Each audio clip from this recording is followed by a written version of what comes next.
بسم الله الرحمن الرحيم. وعن عبادة بن الصامت رضي الله تعالى عنه قال: كان رسول الله صلى الله عليه وسلم إذا اتبع الجنازة لم يقعد حتى توضع في اللحد.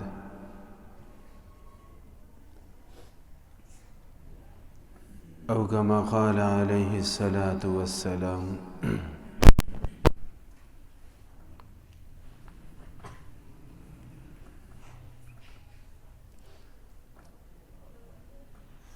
گزشتہ درس سے بات چل رہی ہے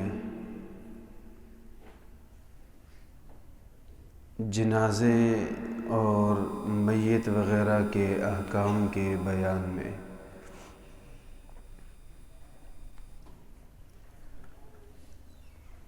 آج جو حدیث پاک پڑھی ہے اس میں مذکور ہے کہ رسول اللہ صلی اللہ علیہ وسلم کا معمول مبارک تھا کہ آپ علیہ الصلاۃ والسلام کسی جنازے کے ساتھ تشریف لے جاتے تو جب تک میت کو قبر میں اتار نہیں دیا جاتا تھا اس وقت تک آپ علیہ الصلاۃ والسلام بیٹھتے نہیں تھے اور صحابہ کرام بھی نہیں بیٹھتے تھے آپ علیہ السلام کا عمل دیکھ کر. ایک مرتبہ ایک یہودی ملا، اس نے کہا کہ یہ جس طرح آپ کرتے ہیں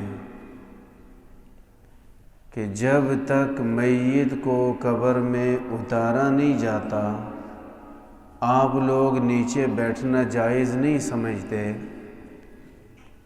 ہم لوگ بھی اسی طرح کرتے ہیں، ہمارا بھی یہی طریقہ ہے. تو رسول اللہ صلی اللہ علیہ وسلم نے اس وقت کے بعد بیٹھنے کی اجازت بھی دے دی اور اپنے ساتھیوں کو فرمایا کہ یہودیوں کی مخالفت کرو، اگر کسی کو بیٹھنے کی ضرورت محسوس ہو تو بیٹھ جائے. البتہ ایک مسئلہ اب بھی برقرار ہے. بعض روایات میں یوں ہے کہ رسول اللہ صلی اللہ علیہ وسلم نے فرمایا جب تک میت کو کندھوں سے نیچے نہیں اتارا جاتا، جنازہ گاہ میں جنازہ پڑھنے کے بعد کندھوں پہ اٹھا کے لائے ہیں، جب تک چارپائی نیچے نہیں رکھی جاتی اس وقت تک فرمایا کہ تم لوگ نہ بیٹھو. پہلے تھا جب تک میت کو قبر میں اتار نہیں دیا جاتا، اور اب یہ فرمایا کہ جب تک میت کو نیچے نہیں رکھ دیا جاتا. جب اس کی چارپائی زمین پہ رکھ دی گئی تو پھر بے شک جس نے بیٹھنا بیٹھ جائے. آپ علیہ الصلاۃ والسلام نے یہ ہدایت دی ہے اور اس میں حکمت بھی ہے. کبھی ایسے ہوتا ہے جو لوگ میت اٹھا کر لائے ہیں ان میں سے کسی کا پاؤں الجھا، کوئی مسئلہ ہوا، ایک آدھ آدمی گر گیا تو خطرہ یہ ہوتا ہے کہ میت گر نہ جائے. اگر میت گرے گی تو یہ بے احترامی ہوگی. آپ علیہ السلام نے اس بے احترامی سے بچانے کے لیے فرمایا بیٹھنا نہیں ہے جب تک میت کو نیچے نہیں رکھ دیتے، کیونکہ اگر کوئی گرنے لگے گا تو باقی کھڑے ہوئے لوگ تو جلدی سے سنبھال لیں گے، لیکن بیٹھا ہوا اٹھ کے آئے گا تو شاید سنبھال نہ سکے. اس لیے میت کا احترام برقرار رکھنے کے لیے، گرنے کے خدشے سے بچنے کے لیے آپ نے فرمایا کہ بیٹھنا نہیں ہے.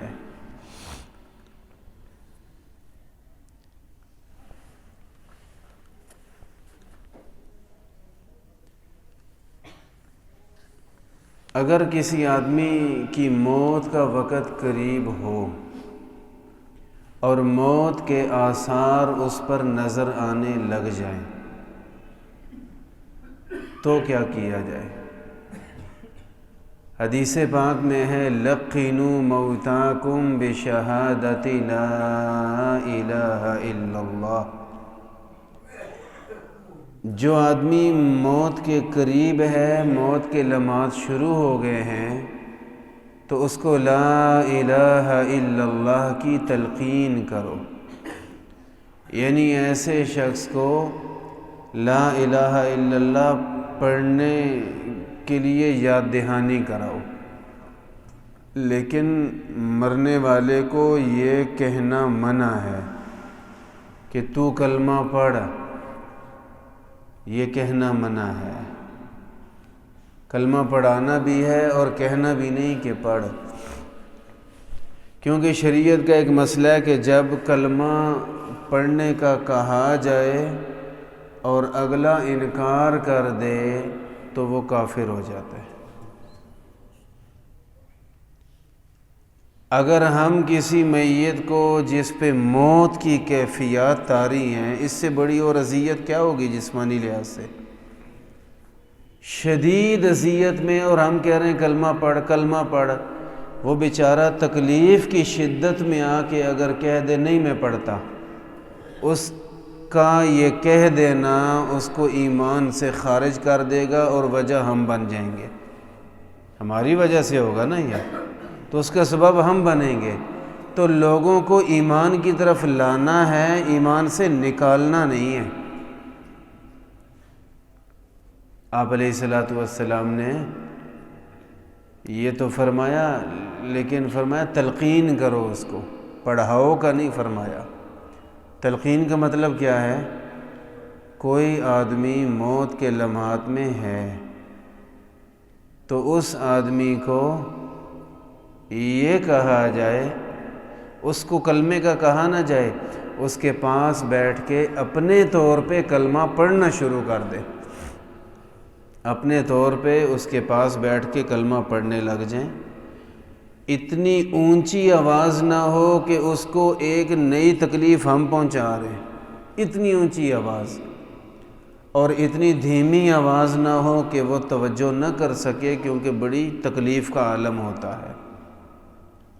مناسب آواز میں اس کے پاس بیٹھ کے خود کلمہ پڑھتے رہیں. ایک دفعہ، 2 دفعہ، 10 دفعہ پڑھیں گے تو انشاءاللہ وہ بھی پڑھ لے گا.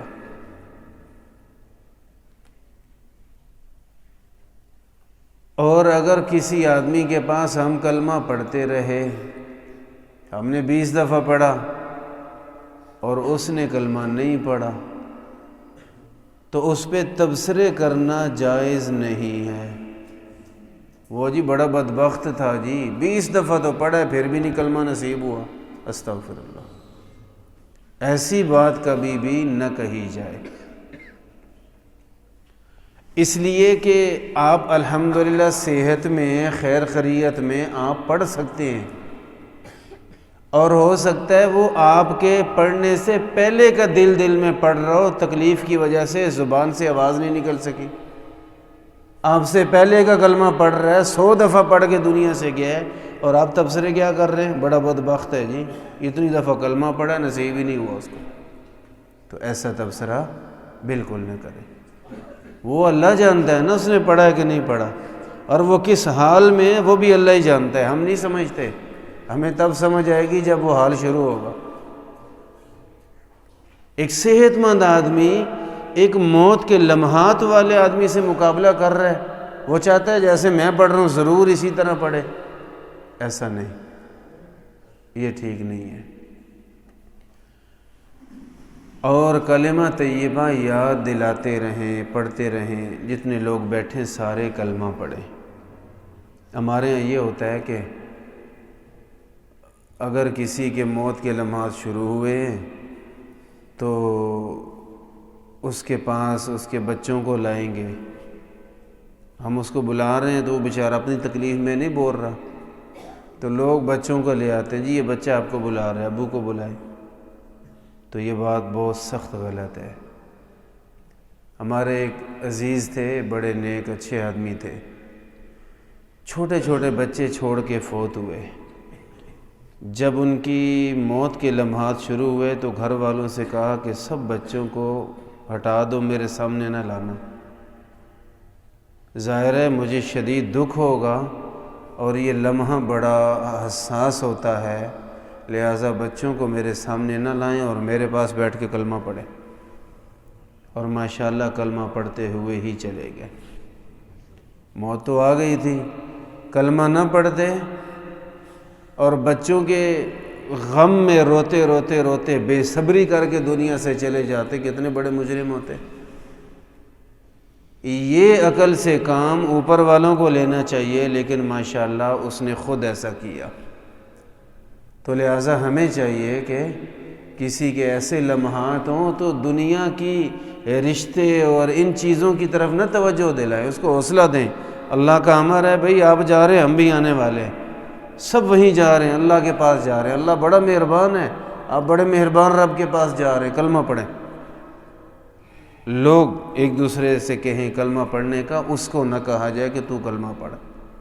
جب ہم کلمہ پڑھیں گے انشاءاللہ تو وہ بھی پڑھ لے گا، لیکن ضروری نہیں کہ اس کا پڑھا ہوا کلمہ ہمیں نظر آئے کہ ہونٹ ہلا رہا ہے یا ہمیں آواز آئے، یہ ضروری نہیں ہے۔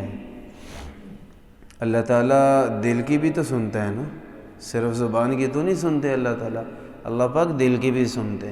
کسی نے دل میں کلمہ پڑھ لیا، اللہ اس کا بھی قبول فرما دیں گے۔ کلمہ کی تلقین کس لیے ہے؟ دراصل رسول اللہ صلی اللہ علیہ وسلم کا فرمان ہے، آپ علیہ الصلاۃ والسلام نے ارشاد فرمایا، من کان آخر کلامہ لا الہ الا اللہ دخل الجنہ۔ جس آدمی کا آخری کلام لا الہ الا اللہ ہو وہ جنت میں جائے گا، اس کے لیے جنت ہے۔ تو یہ ایک کوشش ہوتی ہے کہ ہمارا بھائی بھی کلمہ پڑھ لے اور جنت میں جائے۔ اور جس آدمی کی موت کے لمحات شروع ہوں اور ہمیں یقین ہو جائے کہ یہ موت کے لمحات شروع ہو رہے ہیں تو اس آدمی کو قبلہ رخ کر دینا چاہیے۔ اور قبلہ رخ کرنے کا طریقہ کیا ہوگا؟ طریقہ یہ ہے کہ اس کے پاؤں بھی قبلے کی طرف کر دیں، اور اگر اس کو اٹھا کے سہارا دے کے بٹھانے میں تکلیف نہ ہو تو سہارا دے کے بٹھائیں اس کو، جتنا اٹھانا مناسب ہے، تاکہ اس کا رخ بالکل قبلے کی طرف ہو جائے۔ رائے سوال کہ آپ کیا کہہ رہے ہیں کہ پاؤں قبلے کی طرف کرا دو؟ جی ہاں، یہی کہہ رہے ہیں۔ پاؤں قبلے کی طرف سستی کی وجہ سے، بے ادبی کے ارادے سے کریں تو بہت غلط بات ہے۔ صحت مند آدمی ہے، قبلے کی طرف پاؤں کر کے بیٹھا ہے، بہت برا ہے۔ لیکن اگر پاؤں قبلے کی طرف ہوں مجبور آدمی کے تو شریعت اجازت دیتی ہے۔ ایک آدمی ایسا مجبور ہے، تکلیف میں ہے کہ وہ بیچارہ اتحیات نہیں بیٹھ سکتا، اور اگر وہ پاؤں سامنے سیدھا پھیلا کے بیٹھتا ہے تو نماز پڑھ لیتا ہے، اس مجبور آدمی کو شریعت اجازت دیتی ہے بے شک قبلے کی طرف پاؤں کر لے، اسے اجازت ہے، یہ قبلے کی طرف پاؤں کر سکتا ہے۔ اسی طرح یہ جس کی موت کے لمحات شروع ہو گئے ہیں اس کے لیے مسئلہ اور ہے، اس کے لیے یہ ہے کہ اس کے پاؤں قبلے کی طرف کروائیں گے، اور اس کا سینہ بھی اگر ممکن ہو تو ذرا اٹھائیں، اس کو سہارا دیں، اور سینہ بھی اس کا چہرہ بھی قبلے کی طرف ہو جائے، اور اس کی برکات موت کے لمحات میں بھی ہوں گی اور آخرت میں بھی ہوں گی۔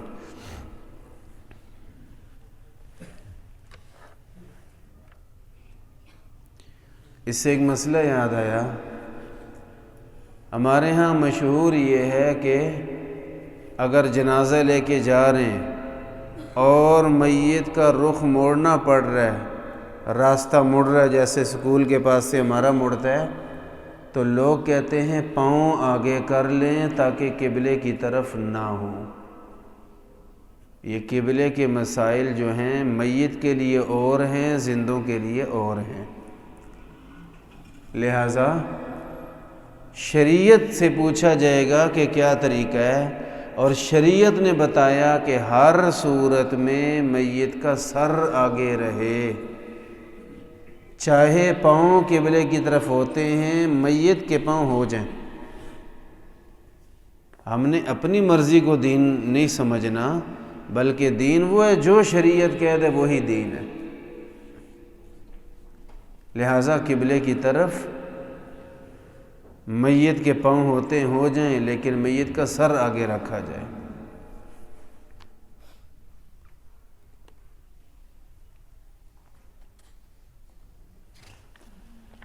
یہاں حدیث پاک میں ہے کہ مسجد میں جنازہ پڑھنا کیسا ہے؟ تو مسجد میں جنازہ پڑھنا منع ہے۔ کوئی آدمی میت یہاں لا کے رکھے، یہاں جنازہ شروع کر دیں، غلط ہے۔ رسول اللہ صلی اللہ علیہ وسلم نے مسجد نبوی کے ہوتے ہوئے جنازہ مسجد سے باہر پڑھا ہے۔ مسجد سے باہر جنازے ہوتے تھے۔ البتہ اگر جنازہ گاہ موجود نہ ہو، کسی جگہ کھلے میدان میں جنازے پڑھے جاتے ہیں، لیکن بارش کا موسم ہو یا اور کوئی بڑا مسئلہ ہو، تو مسجد میں ایسی صورت میں جنازہ پڑھنے کی اجازت ہے، لیکن ایک شرط ہے۔ شرط یہ ہے کہ میت کو مسجد میں نہیں لایا جائے گا، نہ میت کو مسجد کے اندر رکھیں گے اور نہ ہی میت کو مسجد میں سے گزاریں گے۔ یہ دونوں کام نہیں ہوں گے، تو پھر جنازہ کیسے مسجد میں ہوگا؟ اس کی صورت یہ ہے کہ مسجد کے باہر جیسے یہ دروازہ ہے، تو یہاں آگے کوئی جگہ ہو تو میت کو باہر رکھ دے، مسجد سے آگے۔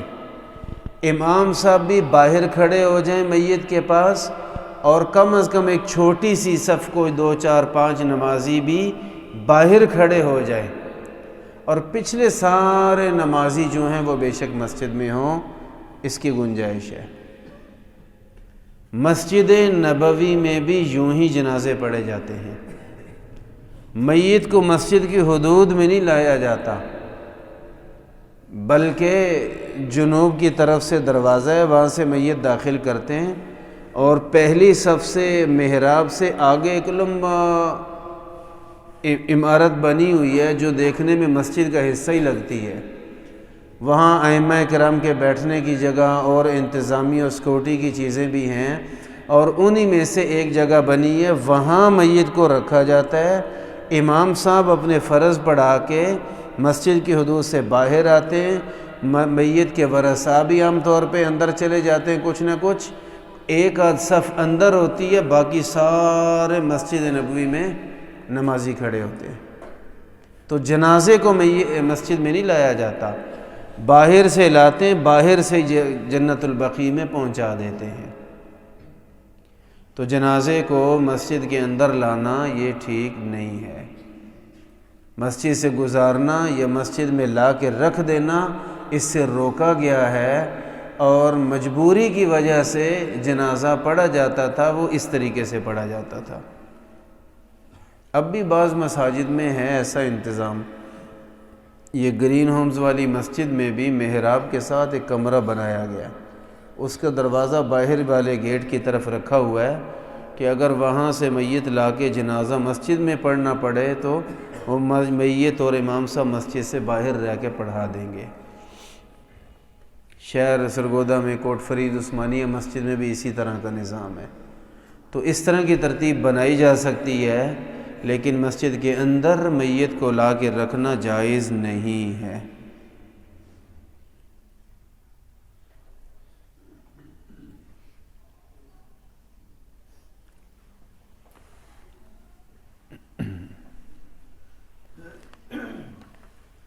سیدنا عمران بن حسین رضی اللہ تعالیٰ عنہ سے روایت ہے، وہ فرماتے ہیں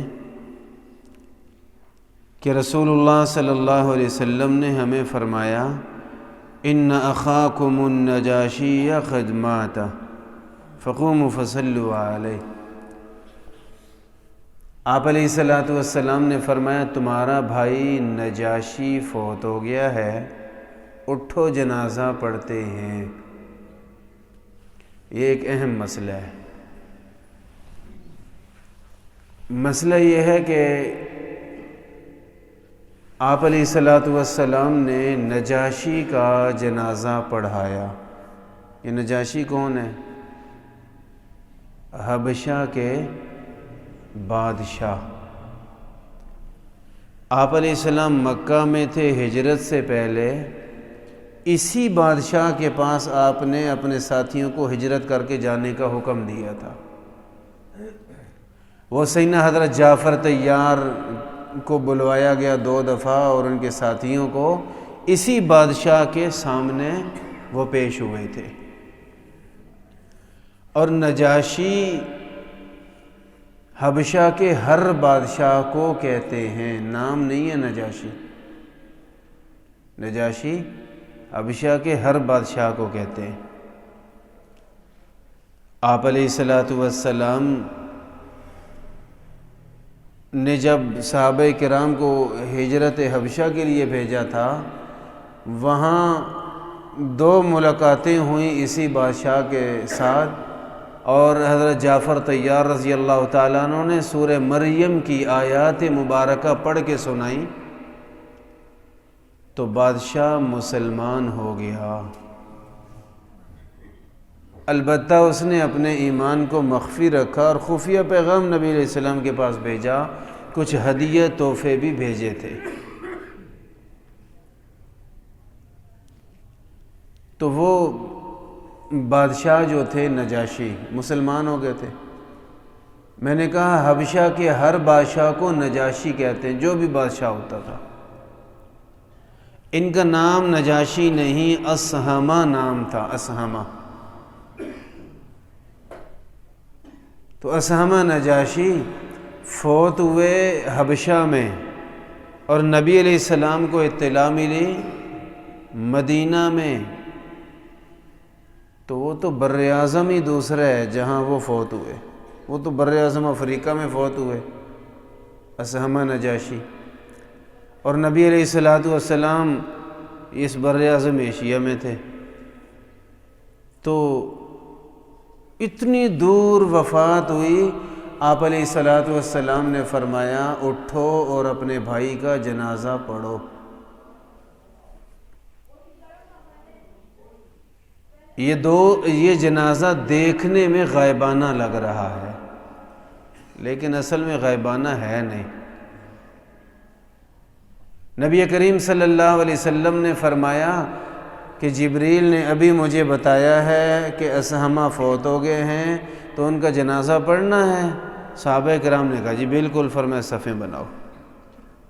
میں کہہ رہا ہوں یہ غائبانہ نہیں ہے تو ویسے ہزاروں میل دور، لیکن غائبانہ اس لیے نہیں کہ صحابہ کرام فرماتے ہیں یہ نبی علیہ السلام کا معجزہ تھا۔ کیسے؟ کہتے ہیں ہم صفیں بنا کے کھڑے تھے مدینے میں، اور ہمیں جنازہ سامنے پڑا ہوا نظر آ رہا تھا۔ اس کا مطلب یہ ہوا کہ یہ غائبانہ تو نہیں تھا جو سامنے نظر آ رہا تھا، یہ حاضرانہ تھا، غائبانہ نہیں تھا۔ یاد رکھیں جنازے کی نماز پڑھنے کے لیے ضروری ہے کہ میت موجود ہو، سامنے ہو۔ جہاں جنازہ پڑھا جا رہا ہے میت وہیں پہ ہو۔ میت کہیں ہو، نماز پڑھنے والا کہیں ہو، اسلام میں اس کا کوئی کنسیپٹ نہیں ہے۔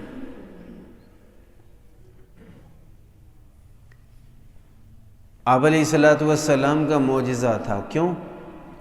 یہ حکمتیں تو اللہ پاک بہتر جانتے ہیں، لیکن کچھ وجوہات یہ بھی ہیں کہ اسہمہ نجاشی عین بادشاہ ہونے کی حالت میں ایمان لایا۔ وہ یہاں حاضر تو نہیں ہو سکا، لیکن اللہ رب العالمین نے بادشاہ کو عزت دی کہ نبی علیہ السلام نے ان کا جنازہ پڑھایا۔ اس نے بھی تو قربانی دی ہے نا، بادشاہ ہو کے ایمان لایا ماشاءاللہ، تو اس کے بدلے میں اللہ نے اسے عزت دلوائی کہ چاہے جہاں بھی تھا جنازہ نبی علیہ السلام نے پڑھایا۔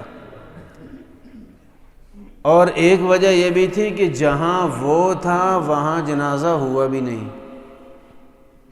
اس نے اپنا ایمان مخفی رکھا ہوا تھا، نبی علیہ السلام کو خفیہ بتا رکھا تھا، لیکن وہ لوگ تو اسے عیسائی سمجھ کے عیسائی طریقے سے دفن کر رہے تھے۔ تو ایک عظیم آدمی اور بڑا محسن صحابہ کرام کا، جس نے بڑی پناہ دی صحابہ کو اپنے ملک میں، کہا کھلے پھرو جہاں مرضی جاؤ، کوئی تمہیں نہیں پوچھے گا، اتنی سہولت دی مکہ کے مظلوم صحابہ کو۔ تو اللہ نے عزت نہیں دینی تھی، اس لیے اللہ رب العالمین نے چاہا کہ وہاں تو جنازہ پڑھنے والا کوئی نہیں، نہ پڑھیں وہ لوگ، اسے میرے نبی اس کا جنازہ پڑھیں گے۔ تو اس کی کچھ وجوہات بھی تھیں، اور بڑی چیز یہ کہ وہ معجزہ تھا میرے نبی کا، سامنے جنازہ پڑھا تھا۔ اسلام کی تاریخ میں ایک واقعہ اور بھی ملتا ہے، وہ ہے معاویہ ابن معاویہ مزنی رضی اللہ تعالیٰ عنہ کا جنازہ۔ آپ علیہ الصلوۃ والسلام مدینہ طیبہ سے غزوہ تبوک کے لیے نکلے، بڑا مشکل اور بڑی دور کا سفر، اور سخت گرمی کے موسم میں صحراؤں کا سفر۔ وہاں تھے تو یہاں ایک بیمار ساتھی معاویہ ابن معاویہ مزنی رضی اللہ عنہ کو چھوڑ گئے تھے، یہاں ان کی وفات ہو گئی مدینے میں، اور وہ تبوک میں آپ علیہ السلام۔ اللہ نے معاویہ ابن معاویہ مزنی کو بھی عزت بخشی کہ حضور مدینے میں نہیں تھے، لیکن اللہ تعالیٰ نے ان کو نبی علیہ السلام کا پڑھا ہوا جنازہ نصیب کر دیا۔ وہ کیسے؟ وہاں جبریل نے بتایا کہ آپ کا غلام معاویہ ابن معاویہ مزنی فوت ہو گئے، آپ جنازہ پڑھنا چاہیں گے؟ تو آپ علیہ السلام نے فرمایا جی ہاں۔ وہاں صحابہ نے صفیں بنائی اور جنازہ پڑھا گیا، لیکن بعین ہی وہی الفاظ یہاں بھی صحابہ کرام کے ملتے ہیں۔ وہ کہتے معاویہ ابن معاویہ مزنی رضی اللہ تعالیٰ عنہ کا جنازہ ہم نے پڑھا تو تبوک میں تھا، لیکن وہ جنازہ بھی بالکل ہمارے سامنے پڑا تھا، ہمیں نظر آ رہا تھا۔ اور اس کے ساتھ تو چند باتیں اور بھی بعض روایات میں معلوم ہوتی ہیں۔ صرف یہ 2 جنازے ہیں آپ علیہ السلام نے پوری زندگی میں اس طرح پڑھے کہ میت کہیں اور نبی علیہ السلام کہیں اور، لیکن ان دونوں کو غائبانہ نہیں کہہ سکتے، وجہ کیونکہ جنہوں نے پڑھا ہے وہ کہہ رہے ہیں ہمارے سامنے پڑھا تھا۔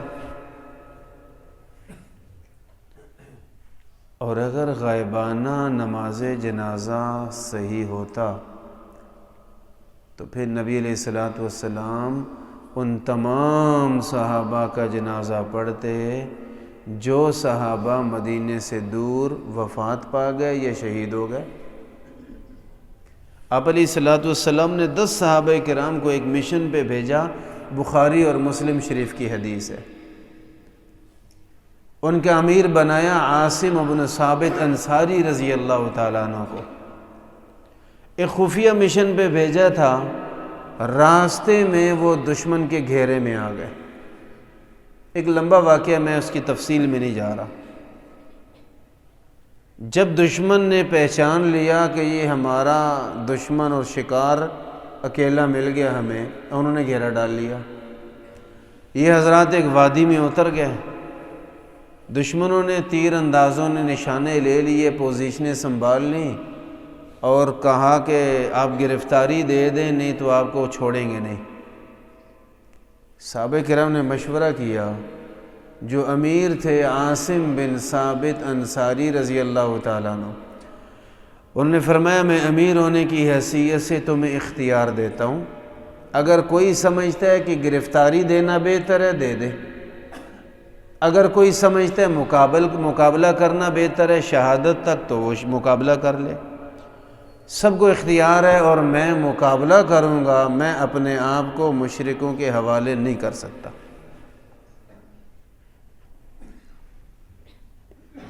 تین صحابہ کرام تھے جنہوں نے گرفتاری دینا مناسب سمجھا،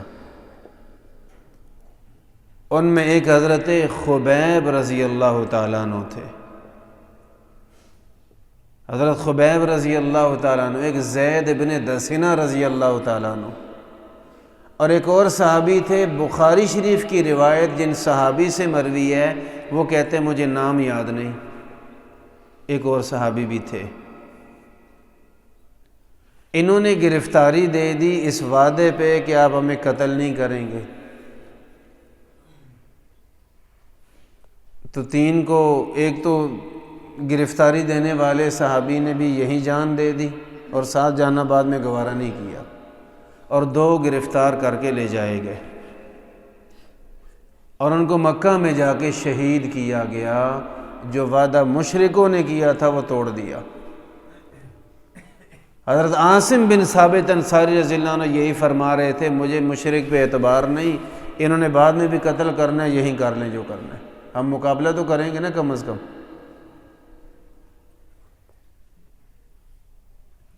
جنگ چلتی رہی، 7 حضرات مقابلہ کرتے ہوئے، اور 8ویں جنہوں نے گرفتاری دی تھی یہ 8 شہید ہو گئے. اور حضرت عاصم بن ثابت انصاری رضی اللہ تعالیٰ عنہ نے شہید ہونے سے پہلے اللہ تعالیٰ سے دعا کی، اللہم اخبر عنا نبیک، اے اللہ ہمارا یہ حال اپنے نبی کو بتا دینا. آپ علیہ السلام نے تو ہمیں ایک کام پہ بھیجا ہے، ہم تو اب کبھی بھی لوٹ کے نہیں جائیں گے، نہ وہ کام ہو سکے گا، تو یا اللہ ہمارا یہ حال ہمارے نبی کو بتا دینا، اپنے نبی کو بتا دینا. آپ علیہ السلام کو وحی کے ذریعے بتا بھی دیا گیا، لیکن ان 8 صحابہ کا جنازہ غائبانہ اگر جائز ہوتا تو حضور پڑھتے کہ نہ پڑھتے؟ گئے نبی علیہ السلام کا کام کرنے، آپ علیہ السلام نے جنازہ نہیں پڑھا. 8 میں سے 2 گرفتار ہو کے مکہ گئے. حضور علیہ السلام مدینہ میں ہیں، مکہ میں لے جا کے کچھ عرصے بعد ان کو شہید کیا گیا. ان کی شہادت کی بھی خبر آئی ہے، لیکن آپ علیہ السلام نے غائبانہ جنازہ نہیں پڑھا. بخاری شریف کی ایک روایت ہے، آپ علیہ السلام کے پاس بیر معونہ سے کچھ لوگ آئے، آپ علیہ السلام سے 70 قرائے کرام، بڑے عبادت گزار اور بہترین حافظ اور قاری، وہ صحابہ کو ساتھ لے کے گئے، دھوکہ اور غلط بیانی کر کے وہاں جا کے شہید کر دیے. میں اس دن بھی عرض کر رہا تھا، ایک صحابی جو پاؤں سے لنگڑے تھے وہ کسی طرح بچ کے نکل آئے، 69 صحابہ شہید ہو گئے. آپ علیہ السلام نے ان کا بھی غائبانہ جنازہ نہیں پڑھا. میں سمجھتا ہوں ذرا سی بھی گنجائش ہوتی حضور ان کا جنازہ ضرور پڑھتے. اچھا کمال کی بات یہ دیکھیں، یہ 69 صحابہ شہید ہوئے ہیں. آپ علیہ السلام کو اتنا دکھ تھا کہ آپ علیہ السلام کا معمول مبارک ہے، بخاری شریف میں آتا ہے، حضور کسی کے گھر نہیں جاتے تھے. حضور علیہ السلام کسی کے گھر نہیں جاتے تھے. سیدنا انس رضی اللہ عنہ فرماتے ہیں آپ علیہ السلام کسی کے گھر نہیں جاتے تھے، لیکن ام سلیم کے گھر چلے جایا کرتے تھے. ام سلیم کون ہے؟ سیدنا انس رضی اللہ عنہ کی امی. ان کے گھر چلے جاتے تھے. اور کیوں؟ آپ علیہ السلام نے فرمایا قتل اخوها معی انی ارحمها، مجھے اس پہ بڑا رحم آتا ہے، اس کا بھائی میں نے بھیجا تھا اور وہ شہید ہو گیا تھا. تو وہ شہید ہو گئے تھے. وہ امیر تھے، ان کے جو بھائی تھے 70 صحابہ کے، اور وہ شہید ہو گئے. یہ وہ صحابی ہیں جو بیٹھ کے دعوت دے رہے ہیں قبیلے والوں کو، اور یہ سب غدار تھے. اچانک انہوں نے ایک بندے کو اشارہ کیا، اس آدمی نے اچانک حملہ کر کے نیزہ کمر میں مارا، سینے سے پار نکل آیا. صحابی نے ہائے نہیں کہی. جب اتنا اچانک حملہ ہوا بندہ اچھا بھلا گھبرا جاتا ہے، لیکن صحابی نے ایک ہی لفظ بولنے کی سکت تھی، وہ بولا فزت ورب الکعبہ، رب کعبہ کی قسم میں کامیاب ہو گیا. ایک لفظ بولا بس اسی میں جان نکل گئی۔ یوں دین پہ مرنے والا اتنے یقین رکھتا ہے کہ دین پہ مر گیا تو میں کامیاب ہوں۔ تو یہ وہ صحابی ہیں، ان کا یہ جملہ بڑا مشہور ہے، میرے نبی نے اس صحابی کا بھی غائبانہ جنازہ بالکل نہیں پڑھا۔ 69 صحابہ، میرے خیال میں سارے ہی انصار تھے، 69 صحابہ شہید ہوئے، دھوکہ دے کے شہید کیا گیا، پورا مدینہ غم میں ڈوب گیا تھا، لیکن آپ علیہ الصلوۃ والسلام نے ان کا جنازہ نہیں پڑھا۔ ان کا پیغام اللہ نے قرآن بنا کے اتارا کچھ عرصے کے لیے، پھر بعد میں وہ آیات منسوخ کی گئیں۔ انہی شہیدوں کا وہ پیغام تھا، یہ اللہ نے قرآن بھی بنا کے اتارا، لیکن میرے نبی نے ان کا جنازہ نہیں پڑھا۔ اگر جنازے کی گنجائش ہوتی نا غائبانہ کی تو نبی علیہ السلام ضرور پڑھتے۔ آپ علیہ الصلوۃ والسلام کو ان کی شہادت کا دکھ اتنا تھا، ایک وہ کام جو کہیں اور زندگی میں نہیں ہوا حضور نے وہ کی ہے۔ ان کی شہادت کا اتنا دکھ تھا کہ آپ علیہ السلام نے جس قبیلے نے دھوکہ دیا تھا اس قبیلے کے خلاف بد دعائیں کی ہیں، بد دعائیں کی، اس قبیلے کے خلاف بد دعا کی، لیکن جنازہ نہیں پڑھا۔ اس قبیلے کے خلاف بد دعا ایک دن نہیں کی، بعض روایات کے مطابق مہینہ اور بعض کے مطابق 40 دن بد دعائیں کرتے رہے، اور بد دعائیں مسجد نبوی ریاض الجنہ کے اندر کرتے رہے۔ اور بخاری شریف میں آتا ہے کہ فجر کی نماز کی دوسری رکعت میں رکوع سے اٹھ کر آپ علیہ السلام دیر تک بد دعائیں دیتے رہتے تھے ان کو، اس قبیلے کو، نماز کے اندر، فرض نماز کے اندر بد دعائیں دی ہیں۔ اور ان بد دعاؤں کو کہا جاتا ہے قنوت نازلہ، قنوت نازلہ کہا جاتا ہے۔ اللہ نہ کرے کوئی اجتماعی مصیبت آ جائے کافروں کی طرف سے تو آج بھی قنوت نازلہ پڑھنا سنت ہے۔ یہ جب گزشتہ دور حکومت میں کشمیر کا مسئلہ بن گیا تھا تو اس وقت آپ حضرات سب کو یاد ہوگا کہ ہم ایک مہینہ قنوت نازلہ پڑھتے رہے الحمدللہ۔ تو آپ علیہ السلام نے 40 دن یہ قنوت نازلہ تو پڑھی ہے، لیکن نماز جنازہ نہیں پڑھا۔ ان ساری باتوں سے مسئلہ یہ سمجھ میں آتا ہے، غائبانہ نماز جنازہ کا کوئی تصور نہیں، البتہ 2 ہستیوں کو اللہ نے عزت دی اور معجزے کے طور پہ جنازہ پڑھایا گیا، اور جو معجزہ ہوتا ہے وہ سنت نہیں ہوتا، کیونکہ وہ نبی کے ساتھ خاص ہے، ہم تو کر ہی نہیں سکتے۔ آپ علیہ السلام نے انگلی کا اشارہ فرمایا، چاند کے ٹکڑے ہو گئے، یہ میرے نبی کا بہت بڑا معجزہ ہے۔ تو کیا خیال ہے، یہ سنت ہے کہ آپ بھی جب چاند نظر آئے تو ایسے کریں اور وہ ہو جائے گا؟ کچھ بھی نہیں ہونا۔ معجزہ سنت نہیں ہوتا، وہ انہی کا ہوتا ہے جن کا ظاہر ہوتا ہے، تو ہم صرف اس کو بیان کر سکتے ہیں، اس پہ عمل نہیں کر سکتے۔ لہٰذا غائبانہ نماز جنازہ کا کوئی تصور نہیں ہے۔ نبی کریم صلی اللہ علیہ وسلم نے نجاشی کا جنازہ پڑھا ہے، اور یہاں حدیث پاک میں اس کا ذکر موجود ہے۔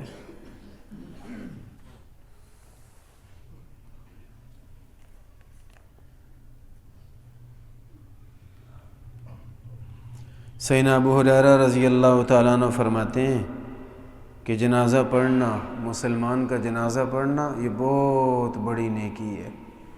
وہ حدیث نقل کر رہے ہیں، فرماتے ہیں کہ رسول اللہ صلی اللہ علیہ وسلم نے ارشاد فرمایا، من صلی علی جنازۃ فلہ قیرات ومن تبعها حتی یقضى دفنوها فلہ قیراتان احدہما وقال اصغرہما مثل احد۔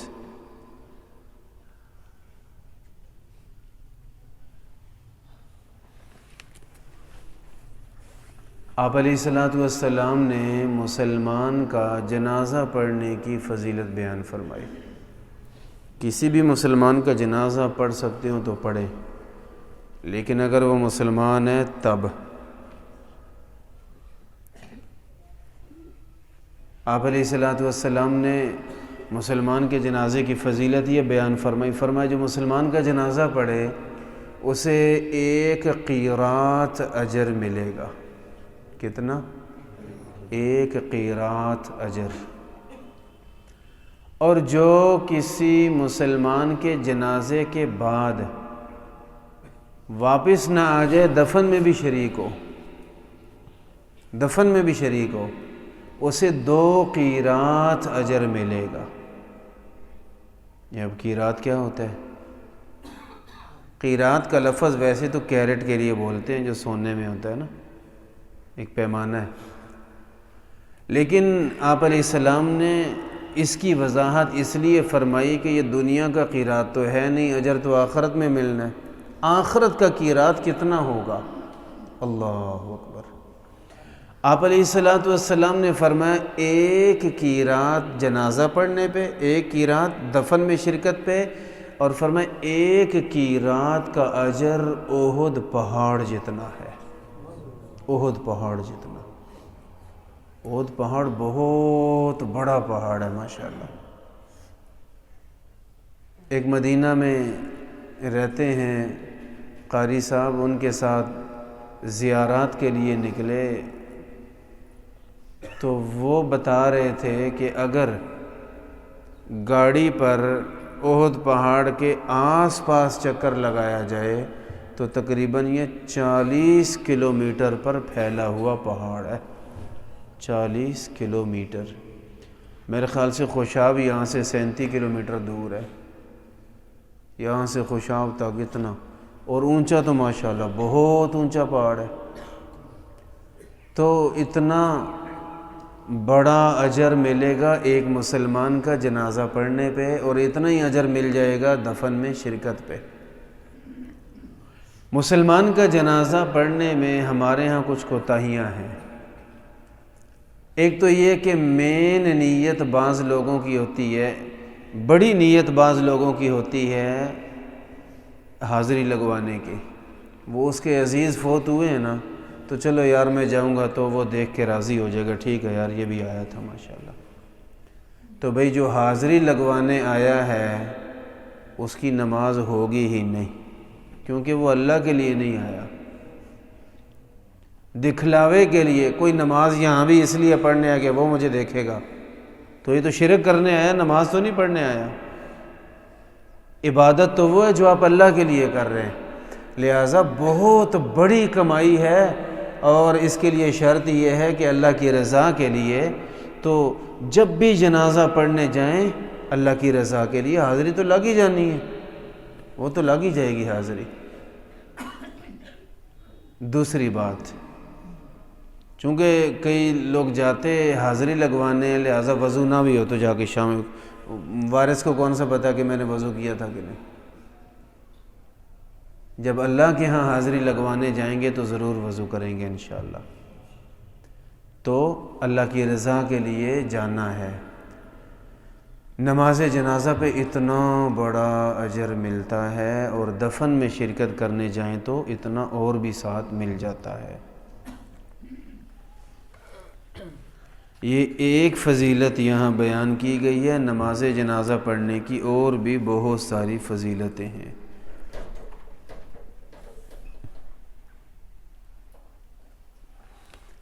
آپ علیہ الصلوۃ والسلام کی تعلیم ہے جب میت کو قبر میں اتاریں تو یہ دعا پڑھنی چاہیے، بسم اللہ وعلی ملت رسول اللہ صلی اللہ علیہ وسلم۔ بسم اللہ وعلی ملت رسول اللہ، یہ پڑھ کر مطلب کیا ہے کہ ہم اس اپنے عزیز کو قبر میں اتار رہے ہیں اللہ کا مبارک نام لے کر، اور اسے قبر میں اتار رہے ہیں، اور ہم گواہ ہیں کہ یہ رسول اللہ صلی اللہ علیہ وسلم کے مبارک دین پر تھا، یا اللہ یہ ہم گواہی دے کے اتار رہے ہیں کہ مسلمان تھا۔ یہ گواہی بھی بڑی قیمتی ہے۔ یہیں اسی جامع ترمذی میں آگے چل کے حدیث آ رہی ہے، انتم شہداء اللہ فی الارض، لوگو تم زمین میں اللہ کے گواہ ہو، زمین پر اللہ کے گواہ ہو۔ حدیث پاک میں کہ کوئی آدمی فوت ہو گیا اور بعد میں لوگ کہہ رہے ہیں کہ یار بڑا ظالم تھا، بڑا بدبخت تھا، بڑا اچھا ہوا مر گیا، یار بہت بہتر ہوا، مبارک ہو مر گئے۔ اگر لوگ اس طرح کے تبصرے کر رہے ہیں، حدیث پاک میں فرشتے یہ تبصرے کومنٹس جمع کر رہے ہوتے ہیں، فرشتے یہ تبصرے جمع کر رہے ہوتے ہیں اور یہ بارگاہ الہی میں پہنچائے جاتے ہیں۔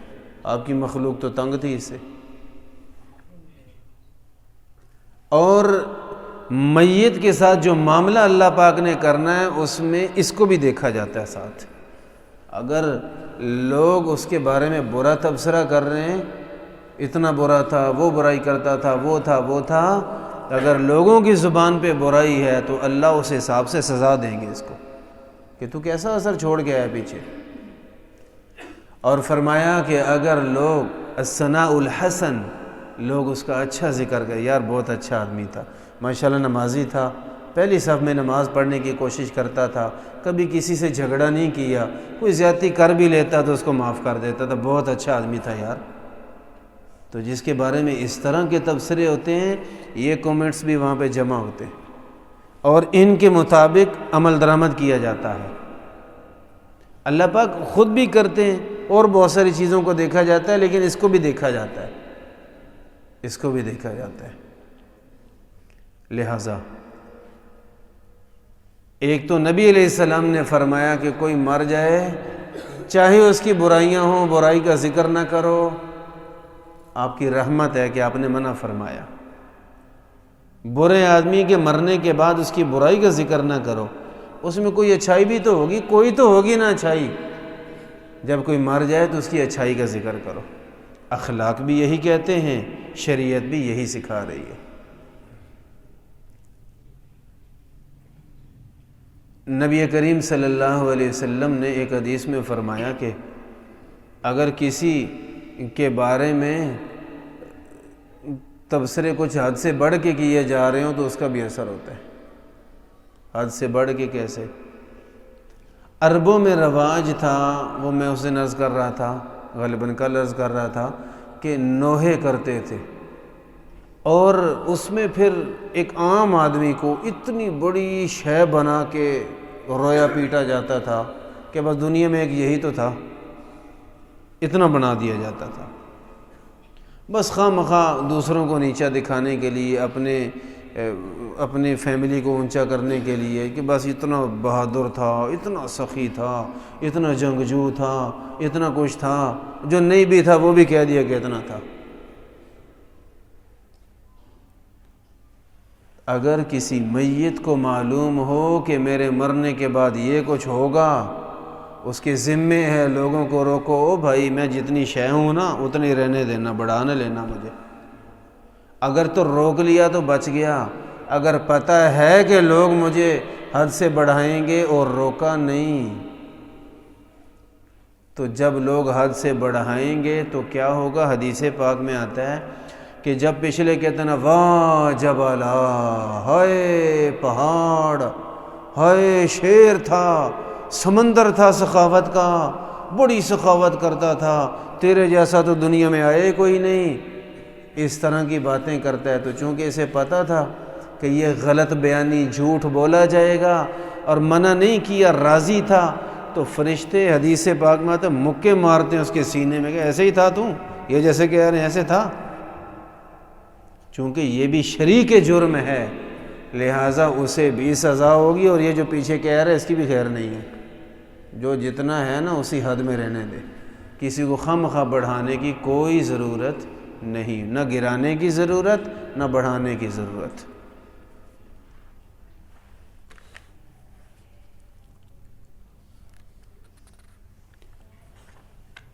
آپ علیہ الصلوۃ والسلام پسند فرماتے تھے کہ مرد کبھی کبھی قبرستان جاتے رہا کرے۔ آپ خود بھی تشریف لے جاتے تھے، ہفتے میں ایک آدھ بار قبرستان جانا چاہیے۔ انسان یہ زندگی بڑی تھوڑی ہے، سب کی آگے موت ہے، خاک ہے، قبر ہے، اللہ کی پکڑ ہے آگے۔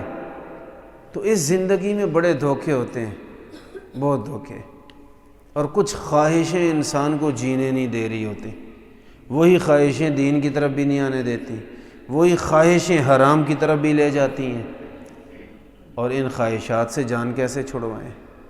حدیث پاک میں اکثروا ذکر ہاضم لذات الموت، اپنی خواہشات سے جان چھڑانا چاہتے ہو تو موت کو زیادہ سے زیادہ یاد رکھو، اور یہاں یاد کرنا اور قبر پہ جا کے دیکھنا کہ یار اس کا کیا بنا، میرا دوست تھا، میرے سے اچھا تھا، پڑھا ہے اس کے پاس، آپ قبر کے پاس بیٹھ جائیں، جا کے وہاں بیٹھ کے سوچیں کہ ہو کیا گیا اس کو، اور میں بھی جتنا اونچا اڑ لوں نا، ساری پرواز کے بعد آنا میں نے بھی یہیں پہ۔